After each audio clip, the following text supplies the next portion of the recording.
Good morning, student. Welcome in 10th English classroom. I am Mrs. Vandana Gamne from Hindi Madhyamik Vidyalaya Nasik, which is run by Krantivir Vasantrao Narayanrao Naik Education Society, Nasik.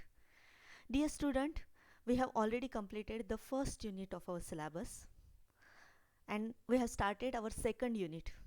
And from second unit till this moment we have completed the 3 lessons of the second unit, and now from today we are going to start the lesson called An Epitome of a Courage. Dear student, this is a very inspirational story of a greatest scientist of the world, Dr. Stephen Hawking. Actually, he was suffering from a very rare and dangerous disease which make him handicapped. Still, he continued his work and he becomes the greatest scientist in the world. And that's why this is the story of his courage. And that's why the name of the story is An Epitome of a Courage. Epitome means an example. हमारे सामने जो example होता है करेज का उसे क्या कहते हैं? एपिटोम कहते हैं. तो डॉक्टर स्टीफन हॉकिंस जो थे, ये उनकी कहानी है. डॉक्टर स्टीफन हॉकिंस 17 साल की उम्र में उनको एक बीमारी डिटेक्ट हो गई. उस बीमारी की वजह से उनका मज्जा संस्था पर जो भी कंट्रोल था उनका, वो पूरा तरह वो उस पर असर करती है. तो धीरे धीरे वो सारा कंट्रोल निकलता गया और वो उनका स्नायु में, अपने शरीर के स्नायुओं पर जो कंट्रोल होता है वो सारा ख़त्म हो गया और उनकी बॉडी पूरी तरह से किसको अटैच हो गई? व्हील चेयर को अटैच हो गई. मतलब उनके सारे शरीर में से कोई पार्ट हिलता नहीं था, सिर्फ उनका चेहरा हिल सकता था. शुरू में धीरे धीरे वो सब कुछ बंद हो गया. सिर्फ उनकी सोचने की क्षमता अच्छी थी. तो सोचो बच्चों, 17 साल की उम्र में जब हम लोग ज़िंदगी में कुछ पाने की कोशिश करते हैं, यहाँ से हमारी ज़िंदगी शुरू होती है, कुछ नया आयाम देने की कोशिश करते हैं, उस उम्र में इस लड़के को ऐसी भयानक बीमारी ने जकड़ लिया. तो हम जैसे अगर होते तो हम लोग क्या करते? वहीं पे अपने आप को छोड़ देते कि चलो अभी मरना ही है किसी न किसी दिन, और आगे कुछ भी नहीं करते. लेकिन यहीं से इस साइंटिस्ट ने अपनी ज़िंदगी को पूरा टर्न कर दिया.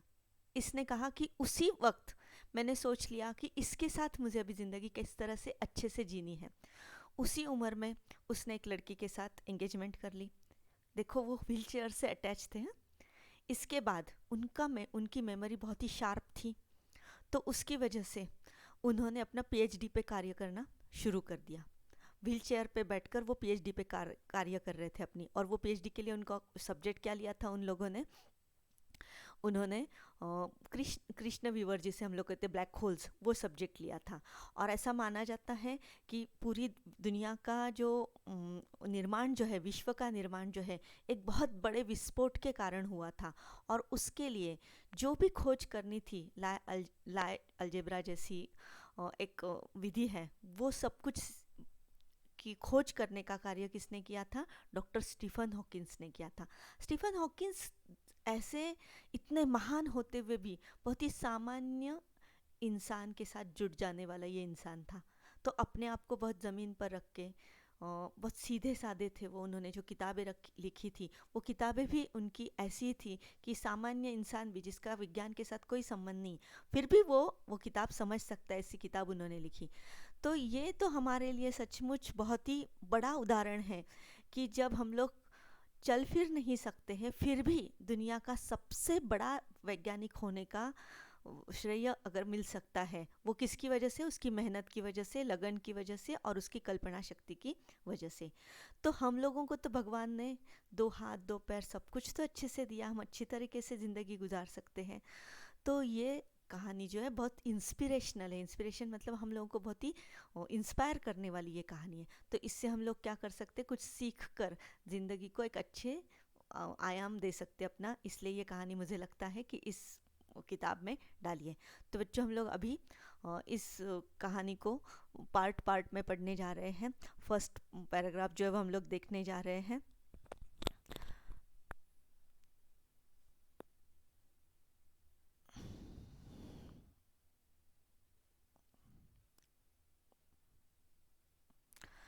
You can see here first part जो है वो हमारा आ गया है. हम लोग अभी देखने जा रहे हैं first part.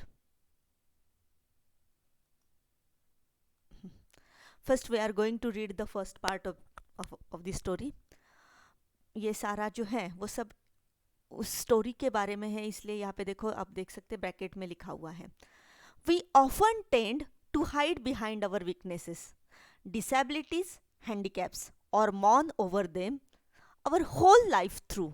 Dr. Stephen Hawking, one of the greatest scientists of this century, did not do so.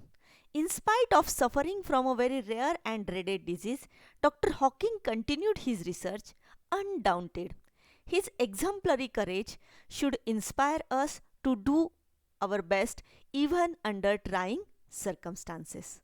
बच्चों यहाँ पे जाने से पहले हम 2 मिनट के लिए मैं डॉक्टर स्टीफन हॉकिंस चित्र में आपको दिखाना चाहूँगी.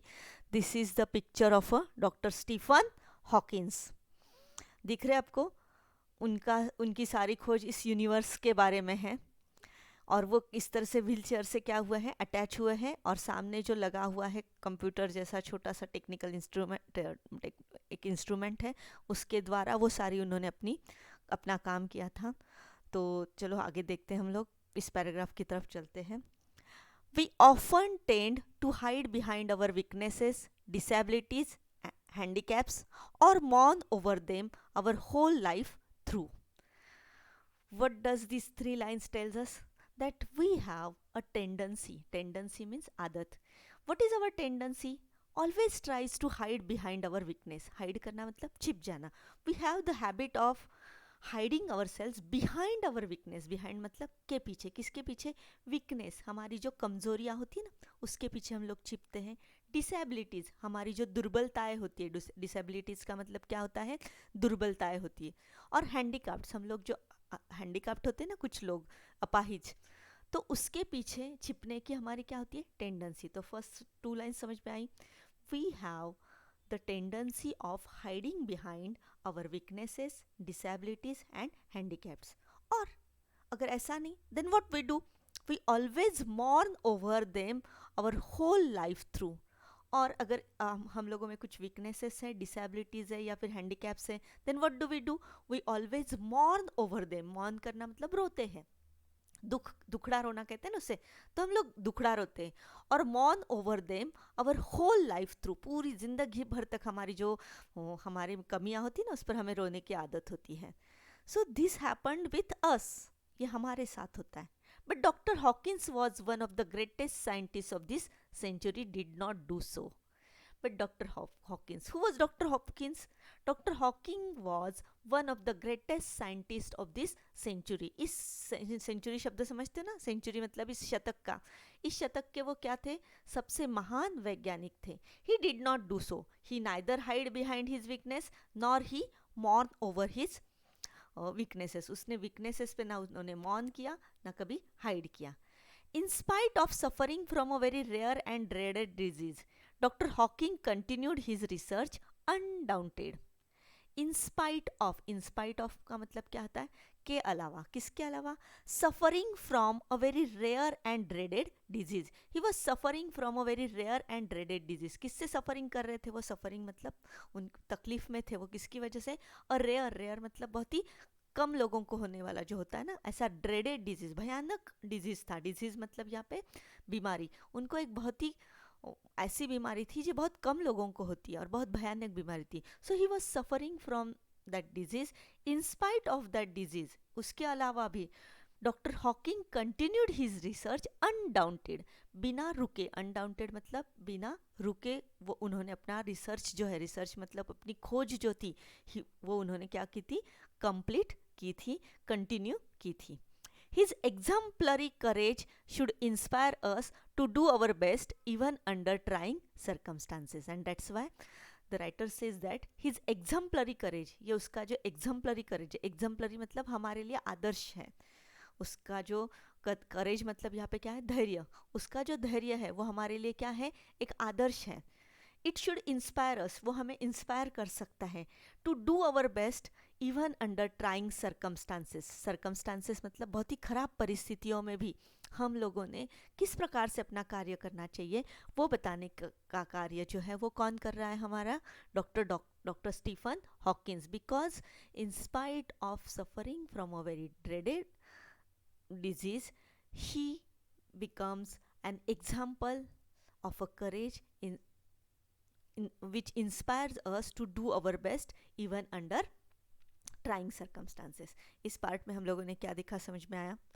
देखो, फर्स्ट पार्ट में हम लोगों ने देखा कि we often tend to hide behind our weakness. हमारी जो आदत होती है, what is our tendency? We always have the tendency to hide behind our weakness, disabilities and handicaps और something. What happens?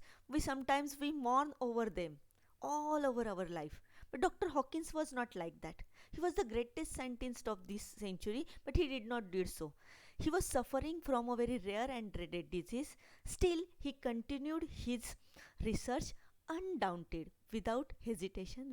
He continued his research, and that's why he has become the example for us. His exemplary courage should inspire us to do our best under the trying circumstances. आगे क्या होता है बच्चों, हम लोग अभी next part में देखेंगे. तब तक के लिए धन्यवाद.